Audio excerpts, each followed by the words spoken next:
મારું નામ દિનેશભાઈ કાલુભાઈ દેવી પૂજક છે। હું રહેવાસી અહીંયા સુરતનો છું। પહેલા રહેવાસી સુરેન્દ્રનગર ગામ વઢવાણ લીમડી અને રહેવાસી સુરતનો છું। 15 થી 20 વર્ષ થઈ ગયા મારે અહીંયા। મારી યારે મારા ભાઈ જેવી ઘટના બનેલી છે। તો એ લોકોએ અમે લોકોને અમારી નાતમાં એક હામી બેસાડેલી કે આ વસ્તુ કોઈ કરવા જાય, મારા તલક વાત હતી કે આ વસ્તુ કરવા જાય તો એનું આપણે આ લોકોને દંડ આપવાનો।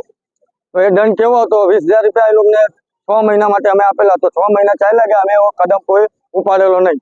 તો આ લોકો મારા ભાઈએ પછી 12 મહિના પછી આ ઘટના પાછી ઘટી તો મારો ભાઈ ચાલ્યો તો લઈને એને થઈ ગયા 8 થી 9 મહિના। 9 મહિના પછી એ લોકો રોજ મને કહેવા આવતો તેમનો ઘરવાળો એમની બૈરીનો કે મારી બૈરી ગોતી લાવો તો ગોતીને લાવ્યા મારા ભાઈ લોકો। ગોતીને સૌરાષ્ટ્રથી લઈને અહીંયા લાવ્યા સુરત લાવીને એમને કીધું કે હાલો તમારા હાથો તમારું માણસ। તો એ કે આ માણસ તમારે જોઈએ નહીં, તમે લઈને જાઓ। આ બધી ઘટના ઘટી ત્યાં કોસાડ અમરોલી આવસમાં। તો એ લોકો કે તમે 5 લાખ રૂપિયા આપો, 5 લાખ દંડ એ લોકોનો દંડ અને 2,51,000 જે સમાજ જે અમારા વાઘરી સમાજમાં દેવી પૂજક સમાજમાં છે ને હલકટમાં છે ને કૂતરા એ લોકો માંગે છે અમારી પાસે। મારા ભાઈ તથા એ બી દેવાનું હા પાડ્યું તો બી મારા ભાઈ માથે હત્યા કરી નાખી સાહેબ। હત્યા અહીંયા રાજુભાઈ દેવી પૂજક, રવિભાઈ દેવી પૂજક એના છોકરાએ, રાજુભાઈ ભુરિયાભાઈ દેવી પૂજક એના છોકરાએ, એનો જમાઈ અને મેન માણસ છે હરેશ અને એમાં 3 જણ બીજા જોડાયેલા છે। એક છે એ તમને હું નામ બતાવું,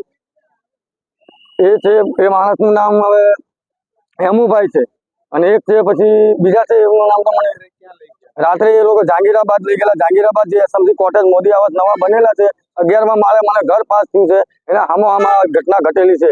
એની બાજુમાં એ લોકો દારૂનો અડ્ડો અકાવતા હતા। એ દારૂનો અડ્ડો હજી બી ચાલે જ છે। એ દારૂના અડ્ડાની બાજુમાં જે નહેર છે એના ઉપર મારા ભાઈને ઘા કરી ડુબાડ્યો, માર્યો, ઢોર માર્યા।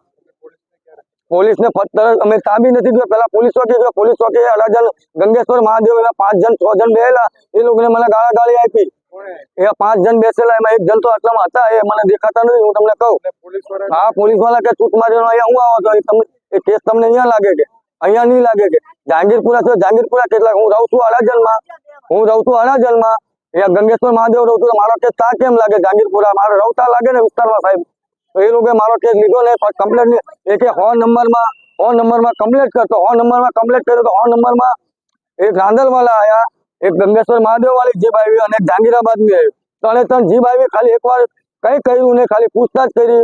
મારા કાકાનો છોકરો અમદાવાદ છે પીઆઈ, એને મેં ફોન કર્યો કે આ લોકો જવાબ નથી આપતા, એની હારે વાત કરી, એ લોકોએ કઈ જવાબ નહીં આપ્યો। હવના રસ્તે સૌ ચાલ્યા ગયા, કોઈ કાર્યવાહી કરી નથી સાહેબ। હવે આ સાહેબ કહે છે કે 2 જણ 3 જણ એસએમસીમાં ગયેલા, હું કર્યું સીઆઈડી વાળાએ મને નથી ખબર, એ ઘટના ઘટેલી।